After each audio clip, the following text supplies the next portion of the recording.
बहुत सारी शक्तियां इंटरकनेक्टेड बताई हैं। अल्टीमेटली सफलता है, परंतु सफलता को प्राप्त करने के लिए ये जो कनेक्शन है कि परखने की शक्ति, निर्णय करने की शक्ति, फिर निवारण की शक्ति, सामना करने की शक्ति, सब ये जो आपस में लिंक है, हम चाहेंगे इस लिंक को आप थोड़ा स्पष्ट करें। ऐसा है, जब हमारी बुद्धि क्लीन होती है, साफ होती है, हाँ जी, तो हम सामने वाले व्यक्ति को परख लेते हैं। जी, आजकल कौन सी आत्माएं किस भाव से हमारे समीप आई हैं। कई लोग सेवा केंद्रों पर आते हैं, जी, ज्ञान सुनने के लक्ष्य से नहीं आते, समझते बहनों की संस्था है, बहनें कैसे सेवा केंद्र चला रही हैं, उनके अंदर की स्थितियां क्या है, हम देखें जाकर के। और कई गलत सुनी सुनाई बातों को लेकर के भी आते हैं। जी, मनोवृत्तियां उनकी अलग प्रकार की होती हैं। जी, लेकिन यहाँ जब आते हैं और बहनों का जीवन देखते हैं तो उनके ऊपर लगता है कि ये अलग हैं। और बहनें अगर योग युक्त हैं, अगर उनका बुद्धि योग बिल्कुल साफ है, स्वच्छ है, पवित्र है, तो उनको उसके मनोवृत्तियों का, आने वाली व्यक्ति के विचारों का पता चल जाता है। और जब पता चल जाता है तो उसी प्रकार की पालना दी जाती है। मान लो कोई को अगर शांति की अनुभूति चाहिए, कोई को सुख की अनुभूति चाहिए, कोई बहुत परेशान होके आया है, कोई किसी भावना से आया है, तो अगर हम परख लेते हैं तो हम अपनी सेफ्टी भी कर सकते हैं। बिल्कुल, सेफ्टी भी कर सकते हैं और उसकी इच्छाओं को हम पूर्ति भी कर सकते हैं। बिल्कुल, उनको उसी तरह से हम गाइड कर सकते हैं। तो परखने की शक्ति के बाद तुरंत निर्णय लेना पड़ता है, क्या करना है, क्या नहीं करना है, इसको क्या देना चाहिए, क्या नहीं देना चाहिए, इसके साथ अकेले बैठना चाहिए या नहीं बैठना चाहिए, वो भी निर्णय करना पड़ता है। लेकिन अगर परख ही नहीं सका व्यक्ति सामने वाला, तो कभी धोखा खा सकता है। बिल्कुल, तो सफलता का आधार हो गया परखने की शक्ति। फिर निर्णय किया उसने कि राइट करना मुझे क्या है, करना या नहीं करना।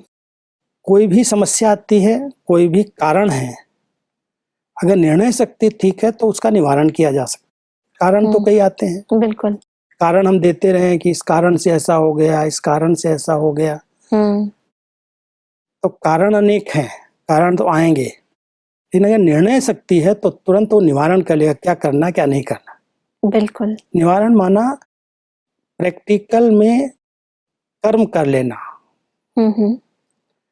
कोई भी बातें बनी, मान लो आज कोई ऐसा व्यक्ति आ गया जिसकी भावना कोई यज्ञ के प्रति नुकसान पहुंचाने की है, या कुछ आपसे स्थूल प्राप्ति करने की है, आपने परख लिया, आप समझ गए समस्या आई है, इस जैसे समस्या है, इस व्यक्ति की ऐसी धारणाएं, ऐसी भावनाएं हैं, तो आप उसी समय उसको उस तरह से हैंडल करेंगे जो वो फिर दोबारा आपके पास ना आए, निवारण कर लेंगे उसका। कारण तो आ गया, लेकिन उसका निवारण कर लेंगे, हल कर लेंगे। और जब ऐसा क्लीन बुद्धि वाला व्यक्ति जो सामने टीचर है, निमित्त है, अगर ऐसा करता जाता है तो समस्याएं समाप्त हो जाती हैं, विघ्न खत्म होते जाते हैं। और जब विघ्न खत्म होंगे तो यज्ञ का नाम वाला होगा। प्रत्यक्षता यही है कि ये भगवान का कार्य है, इंसान का नहीं है। इन बहनों के पास जो शक्ति है वो ईश्वरीय शक्ति है, अलौकिक शक्ति है। तो यज्ञ की प्रत्यक्षता माना इस सेवा केंद्रों की प्रत्यक्षता और यज्ञ पिता की प्रत्यक्षता, दोनों को ही पहचान लेंगे, समझ जाएंगे। क्योंकि इतनी बड़ी बात लेकर के मैं इनके सामने गया, इस भाव से गया, और इस व्यक्ति ने फौरन इसका निर्णय ले लिया, परख लिया और हमको निवारण दे दिया, तो उसके कारण वो मानने लगेगा, प्रत्यक्षता होगी। लेकिन ये एक व्यक्तिगत रूप से एक व्यक्ति की बात नहीं है, यज्ञ का विस्तार है, ये ईश्वरीय सेवाओं का बहुत बड़ा विस्तार है। परमात्मा अपने सभी बच्चों को ऐसा दिव्य बुद्धि से संपन्न देखना चाहता है। इतनी अच्छी बुद्धि हर एक के पास हो, इतना अच्छा समझ हो, जो सामने वाले आने वाले हर व्यक्ति की, क्योंकि एक भावना से सब नहीं आते, हर एक की अलग अलग भावनाएं होती हैं। बिल्कुल। और सामने वाले को अगर हमने परख लिया और उसी तरह से हमने उसको गाइड किया, उसी तरह से उसके साथ संपर्क व्यवहार में आए, तो वो सहयोगी बनेगा। उसकी समस्याओं का भी निवारण हो जाएगा, उसकी बातों का हल मिल जाएगा और वो कार्य में सहयोगी बनेगा, यज्ञ की प्रत्यक्षता हो जाएगी। फिर भी भाई साहब, ये तो है सेवा केंद्र की बात। हम घर परिवार और जब समाज में रहते हैं, अलग अलग कंपनीज में लोग काम करते हैं, कई लोग ऐसे आते हैं जो कि आपको प्रॉब्लम आपकी लाइफ में लाना चाहते हैं, आपको दिक्कत पैदा करना चाहते हैं। तो उनकी इंटेंशन ये होती है, हमें पता चल जाता है कि हाँ वो ये करना चाहते हैं, लेकिन उसके बावजूद भी कई बारी हमें निवारण सामने दिखाई भी दे रहा होता है, लेकिन इंसान वो नहीं कर पाता क्योंकि शायद उसके पावर से ऊपर की बात होती है वो। ऐसे में हम कैसे रिएक्ट करें उस प्रॉब्लम्स के अंदर? उसके लिए उसको कुछ समय मेडिटेशन करने की जरूरत है जी। जब वो मेडिटेशन करता है तो मन की शक्तियां बढ़ जाती हैं। मन शक्तिशाली है तो आने वाली परिस्थिति का, आने वाले व्यक्ति के भावों को समझ करके उस पर निवारण कर सकता है, मुझे क्या करना है क्या नहीं करना है। उसकी समस्याओं का भी वो समाधान कर सकता है। इसलिए मेडिटेशन करके हम सबको कहते हैं, जब आप अपने कार्य क्षेत्र में जाते हैं तो घर से निकलते समय कुछ सेकंड भी परमात्मा के साथ कनेक्ट हो जाओ। इस विद्यालय के जितने विद्यार्थी हैं जी, उन्होंने अपने घरों में एक मेडिटेशन रूम बनाया होता है, छोटा सा, जैसे जी। घरों में पूजा की कोठी बनाते हैं, हाँ जी, हाँ जी। ऐसे ही परमात्मा ने सब बच्चों को डायरेक्शन दिया है कि आप अपने घर में एक छोटा सा योग रूम जिसमें परमात्मा का एक लाइट का फोटो रखें, पिताश्री जी का फोटो रखें, और कुछ सेकंड के लिए जब आप अपने एक बिजनेस में जा रहे हैं, अपने कार्य क्षेत्र पर जा रहे हैं, तो बहुत अच्छी तरह से मेडिटेशन करके उसकी शक्ति लें। फिर आप अपने कार्य क्षेत्र पर जब जाएंगे तो ऐसा अगर कोई व्यक्ति सामने आ जाएगा, फट से परख लेंगे क्योंकि आपकी लाइन क्लीन है, साफ है और परमात्मा की शक्तियां आपके साथ हैं। मैं आपको एक दो अनुभव सुनाऊं यहाँ। जी। मैं आंध्र प्रदेश की तरफ सेवा के लिए गया था। जी।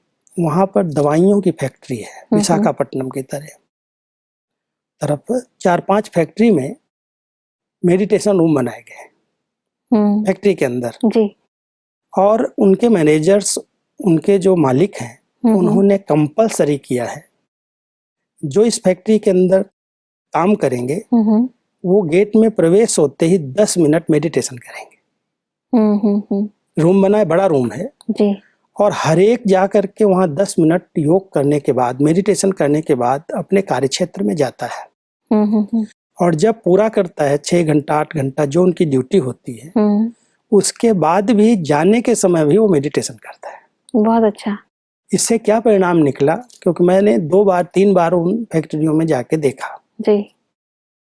कहता है हमारे यहाँ एक तो कोई भी व्यसन करके नहीं आता, शराब पी के नहीं आता जी। यहाँ कोई गलत वार्तालाप भी नहीं होती, तू मैं भी नहीं होती आपस में। जी। बड़ी साइलेंस से, बहुत स्नेह से सब कार्य करते हैं। ऐसे लगता है कि ये हमारी फैक्ट्री नहीं, मेरा आश्रम बन गया है। बहुत ही बढ़िया। मेडिटेशन का इतना प्रभाव है। अगर कोई अपने कार्य क्षेत्र में सफलता प्राप्त करना चाहता है, केवल फैक्ट्री की बात मैं नहीं कर रहा हूँ, हॉस्पिटल्स में भी ये विधि बनाई गई है कि हॉस्पिटल में जो पेशेंट आते हैं मन से डिस्टर्ब बहुत होते हैं, आप कुछ समय मेडिटेशन रूम बना करके मेडिटेशन में बिठाओ, आधी बीमारियां वहीं खत्म हो जाएंगी। बहुत सुंदर भाई साहब। तो ऐसे बहुत सारे साधन अपनाए जा सकते हैं जिससे परख भी सकें और निर्णय भी दे सकें और आने वाली समस्याओं का तुरंत समाधान। कहते हैं ऐसी ऐसी प्रॉब्लम्स आती हैं जिसका एकदम कोई भी किसी के पास उत्तर नहीं होता, लेकिन टच होता है, जैसे कोई बाबा कह रहा है, परमात्मा मुझे कह रहा है इससे बच्ची ये कर लो।